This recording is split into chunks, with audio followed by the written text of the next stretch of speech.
Hello, anybody, and thanks for tuning in to Monday Morning Handicapping. This is another look at a 2025 Kentucky Derby prospect. This time we're going to be looking at a horse named Sovereignty. Sovereignty is sired by a horse named Into Mischief, and again, sire means the father of this horse is Into Mischief. The dam or mother of Sovereignty is a horse named Crowned, who was out of or whose father was a horse named Bernardini. The trainer of Sovereignty is Bill Mott, and the jockey is Junior Alvarado. Taking a look at the pedigree, the sire, Into Mischief, the father, raced 6 times, 3 wins, 3 seconds, earned just under $600,000 in career earnings. This horse was 1-for-1 routing, meaning going a mile or more. Into Mischief has been the top earning sire by progeny since 2019, meaning his offspring is earning the most money on the racetrack for 5 years in a row. We'll see if he can make it 6 years in a row. Before that, he was within the top 5 a few years, so very talented sire.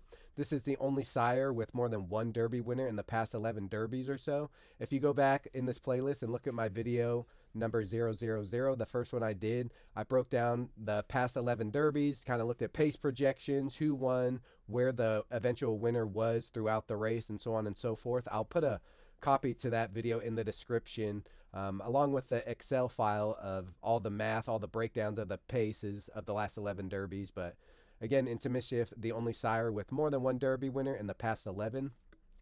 Into Mischief is also the betting favorite at 5-1 for the Derby winning sire. So you can actually bet on which sire will produce the Derby winner. And Into Mischief has a couple of talented runners that look to be gearing up for the Kentucky Derby. So if one was to bet on an Into Mischief horse winning the Kentucky Derby, right now you're getting 5-1. That is the favorite for any sire out there. So bottom line, this is a highly sought after sire.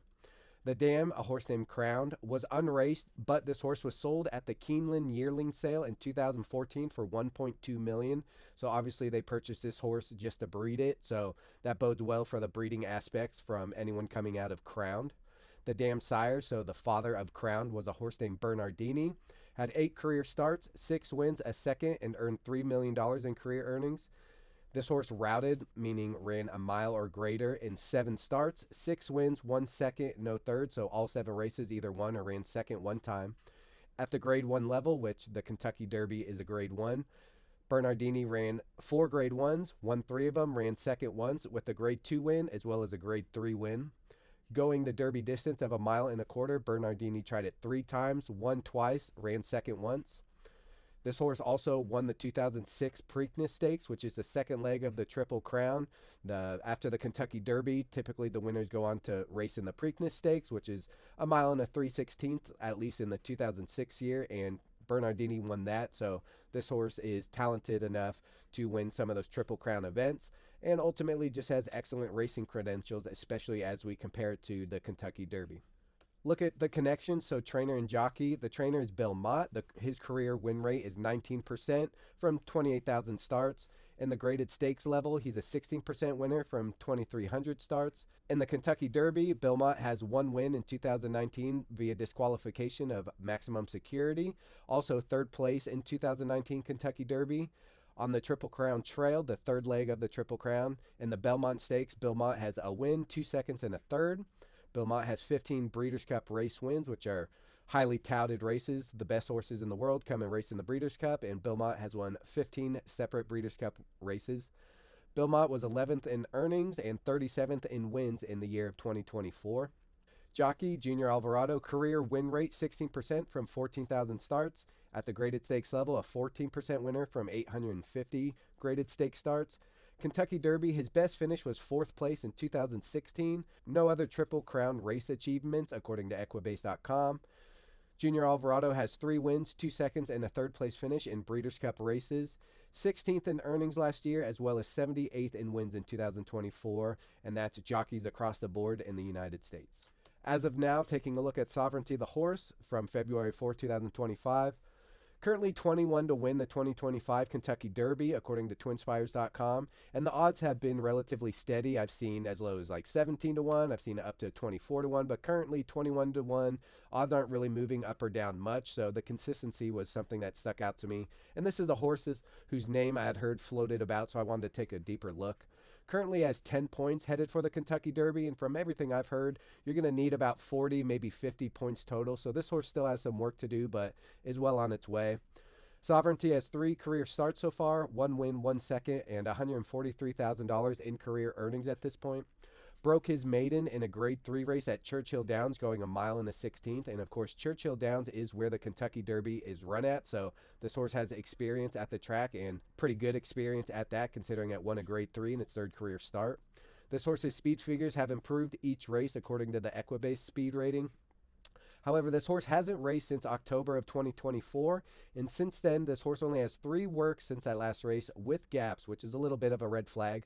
So if we look at his 3 workouts since that race in October, he worked out in December 24th, 2024, going just a short 3 furlongs or 3/8 of a mile and 38 seconds flat, 11th best time out of 30 that day. And then 7 plus 15, about 3 weeks later, came back on January 15th, ran a 4 furlong workout, 49.2 seconds, 2nd fastest time out of 16 that day. And then 16 days later, worked again, 4 furlongs, 49.2, so same time, ranked 13th out of 16th fastest that day. Typically with workouts, you like to see a 1-week gap. We're seeing 3 to 2 week gaps, so that's a little bit of a red flag. So I am curious to hear about what's going on with this horse before getting real interested in laying any money on this horse at this time. So if we look at this horse's debut race, which took place August 24, 2024 at Saratoga, we'll look at some notes about the race, watch the replay, and then look at some of the others in that race. So this race was going 6 furlongs or 6/8 of a mile on a fast dirt track at the Saratoga racetrack. This horse breaks well from post number 10 of 10, takes back to last place early. Any kickback was a non-factor, so there were horses in front of him kicking dirt back, and sometimes, especially lightly raced horses, you'll kind of see them throw their head about or tug on the reins a little bit, but this horse just seemed to run through any kickback cool as a cucumber. This horse was down near the rail, then went wide entering the stretch. Was a bit green early in the stretch, kind of not running in a straight line, veering in and out a little bit. But once the jockey used the whip, all corrections were made, and the horse really straightened out and ran on. Ran on strongly through the wire to finish 4th by 3 lengths at odds of 11 to 1. So now let's take a look at the replay. So our horse is on the outside. Again, this is his debut race. The jockey's wearing the all blue, so keep an eye on the all blue silks. Just easier to see your horse when there's all this traffic and congestion. So our horse is taken back, eventually falls back to last place.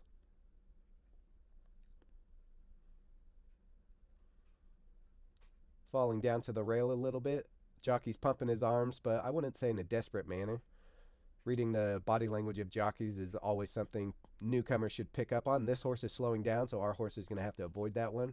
Horse did a good job of getting out of the way. You can see our 10 starting to pick up ground. And watch, as he enters the stretch, he kind of veers in and out a little bit.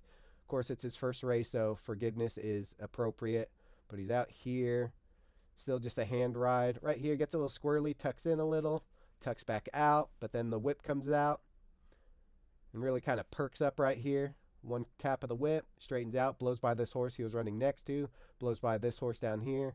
Not going to be catching the leaders, but you'll watch him run out, and ran out pretty strongly, I would say.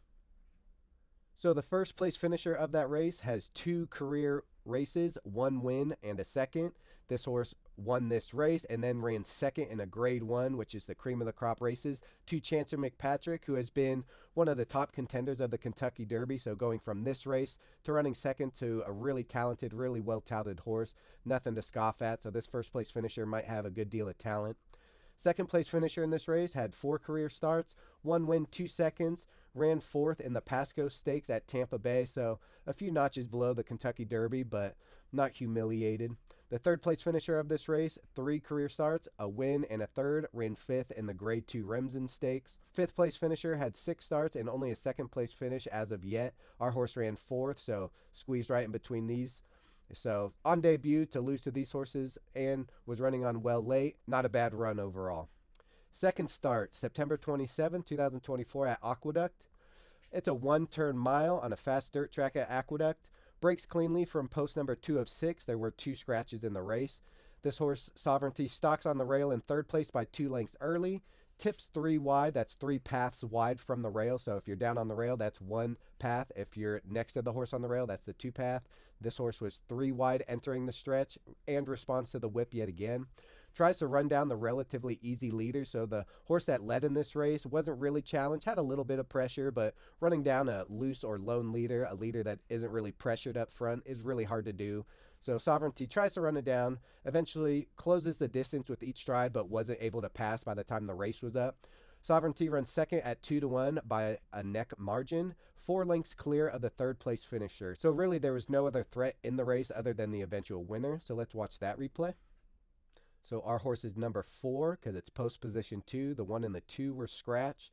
So we have the yellow 4 sash on the side, still the all blue silks on the jockey. So gets out a little bit quicker this time, at least isn't being relegated to the back of the pack. It's a long back stretch run. If you look at the top right, a little diagram of the track. So a long straightaway followed by just the 1 turn mile. And here's the 5 that ends up winning. Not really looking eye to eye to another horse. So I wouldn't say a lot of pressure, but definitely kept busy. Our horse, again, not tossing the head around. It's definitely getting some kickback, some dirt kicked in his face, and just running right through it. Does not seem to be fazed by it. Again, seems to creep up a little bit. Not sure if the jockey's asking him to do that or if the horse is a little headstrong. Looks like the jockey's arms are pumping, so wants to stay up close. The eventual leader starts to pull away from the horse that may have been putting some pressure on. So Sovereignty's really going to have to just run down this lone leader. Is inside now, but then tips to the outside of both of these horses, which this horse may have to do in the Kentucky Derby, run around horses. So now all the horses are being asked to really pick it up. The leader is getting clear. Sovereignty kind of running a little green as well, almost bumping with this horse. But as you can see, is really closing the gap between these two horses. Or between the leading horse, which isn't under a strong ride, but definitely kept busy. And our horse is definitely making up the ground now, just runs right out of time. So definitely an improvement on this race, and I think moving forward, this horse might like more distance, and if the horse gets more of a challenge pace, a hotter pace up front, then it looks good. And you can see this run out, the gallop out, our horse just ran right on by the eventual winner. So lots more in the tank, a lot more stamina. So looking at some of the others in this race, that first place finisher has had 2 career starts, 1 win right there, and a third place. The third place finisher has 2 career starts, 2 third place finishes.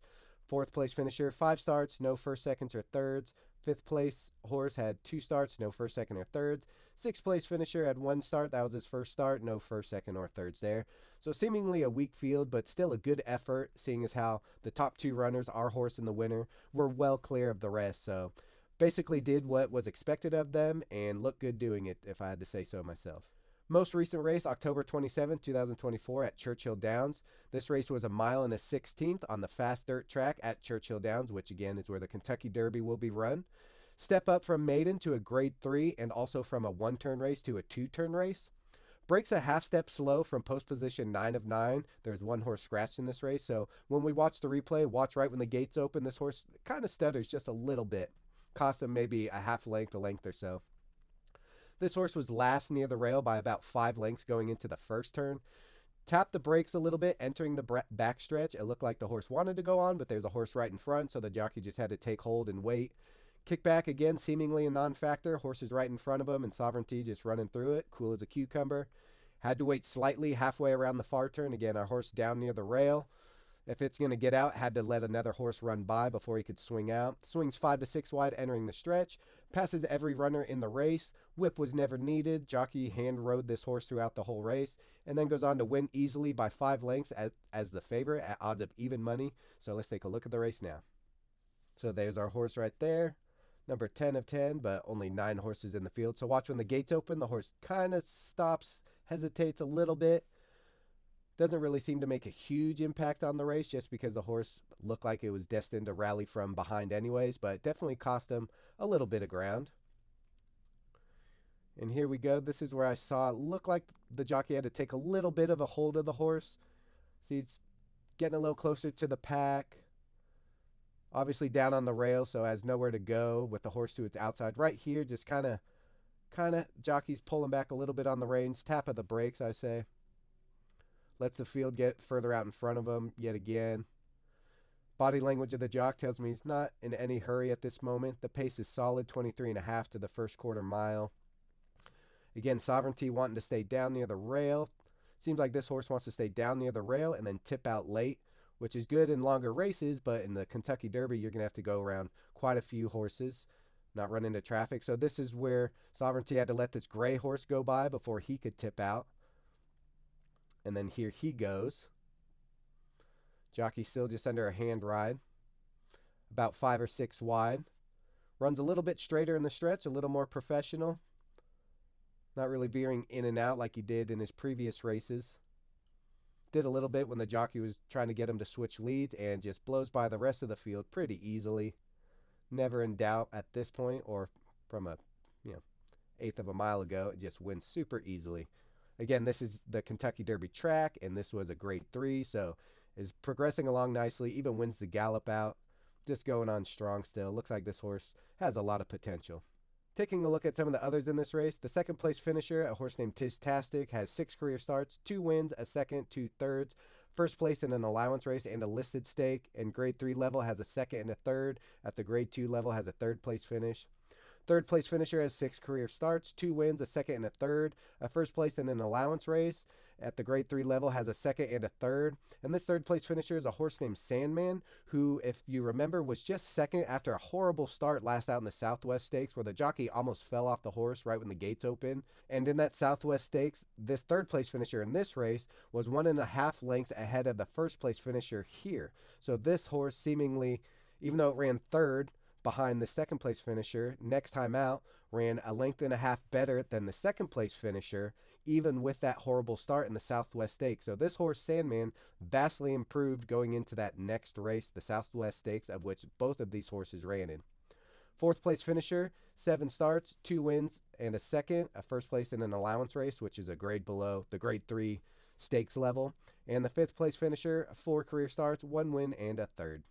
Some positive and negatives about Sovereignty. Some positives, this horse might be third off a layoff coming into the Kentucky Derby. Again, hasn't raced since October. Very curious to see where this horse comes back and how well it runs. But I'm guessing this horse is going to want to get 2 races in before the Kentucky Derby just to be race ready and fit. So come Kentucky Derby, third off a layoff by rule of thumb is when horses can peak. They really get back into that race shape. So if the Kentucky Derby is its third race back, this horse could be really fit and ready. The best race for Sovereignty was a grade 3 win over the Kentucky Derby track, going 2 turns at 1 1/16. So the Kentucky Derby's 1 1/4 miles. But the fact that this horse has its best race at this track bodes pretty well for it moving forward. This horse has looked professional in its only 3 career starts. Aside from the debut race where it was kind of veering in and out in the stretch at the start, seemed to correct that issue, responded well to the whip. Won a grade 3 race easily, soundly beat Sandman, who looks like it can be a top Kentucky Derby contender. Kickback doesn't seem to be an issue with this horse, which, coming from behind in the Kentucky Derby, it's going to have to be able to run through that, and so far it looks like it will. Sovereignty has shown willingness to pass other horses, again, a key attribute for any horse running in the Kentucky Derby. At a distance should benefit his running style. So as you can see at the end of the races, the horse is running on well, and with his style, it looks like he's just mowing horses down late. In the further distance, the more ground he has to run down some of those front runners. Well bred for the level and the distance. And again, Into Mischief is the betting favorite sire to win the Kentucky Derby, and Sovereignty is sired by Into Mischief. Some of the negatives. Obviously, this horse hasn't raced since October. Kind of curious what the issue is. I haven't heard anything yet, but I'll keep an ear out. There are gaps in his workouts leading up to today. You like to see real consistent weekly workouts, and this horse just has irregular gaps in its workouts. Going to need to win or place in the next 2 starts. So when this horse comes back, it still needs some Kentucky Derby points. So it's going to have to run first or second in the next 2 starts. And I'm wondering if they really crank this horse up for those races to win those points. Might the horse be a little bit overexerted in those performances? We'll see. But if they're desperate to get this horse in the Derby, maybe they have him fully cranked and peaking for these next 2 races and comes into the Kentucky Derby a little bit flat or a little bit tired or exhausted. So seeing how this horse performs as well as the spacing of the races will be something I'm keeping an eye on. This horse also looks to like to save ground, meaning run near the rail for most of the race and then tip out and make a run. Kind of reminds me of Sierra Leone's running style, just really sits back late, tries to save as much ground, and then comes with that big run and hopefully just doesn't run into too much traffic. This horse is going to need to navigate traffic. Obviously, the Kentucky Derby, 19 other runners. This horse likes to take back, hopefully not too far back, but if it wants the rail, it's really going to have to be a crafty ride by the jockey, a jockey who has never won the Kentucky Derby before, so it's going to need to find a clean trip regardless. That's it for this video. Thanks everybody for watching. In the description below, I will put a breeding info article that I found about this horse. Really goes in depth into the breeding and all the things you can look forward to about this horse and this horse's breeding. It goes way back, so a little bit interesting, but too much to talk about here. I'll leave a link to my Derby Pace Insight video down below, as well as a link to my Excel spreadsheet where I calculated all the math. If you watch the video, I explain what I'm looking at, what I'm breaking down, but I'll leave links to everything in the description below. Again, all your feedback is appreciated. I've been getting some pretty good comments, and I love the conversation, the dialogue. It's awesome. Any tips are appreciated. If there's a horse you want or anything else, just let me know. Questions, I'm happy to answer them all. I appreciate any likes, subscribes, and or sharing with friends. I'm really trying to introduce new players to the game, and to introduce some of the new players to the game, I have a couple of playlists. One of them is How to Read a Racing Form, where I break down all the components of the racing form, talk about what it's showing you, how to read it, what it's telling you, what to take away, what's a good sign, what's a bad sign, etc. I really break it down for newcomers, so real layman's terms. And I also have a Betting on Horse Racing playlist, again, where I break down all the basic bets of horse racing, what they are, how to place them, the terminology to say if you're using a teller, how much they cost, and things that I look for when placing the wager myself. So again, appreciate everybody watching, commenting, leaving me feedback, and starting the dialogue. Again, if you got anyone that might be interested, please share these videos with them. But as of now, that's it for Sovereignty. Looking forward to the Derby, starting to get that Derby fever. But thanks to everybody who's been watching. I really appreciate it. So until next time, have a good one, and I'll see you next time.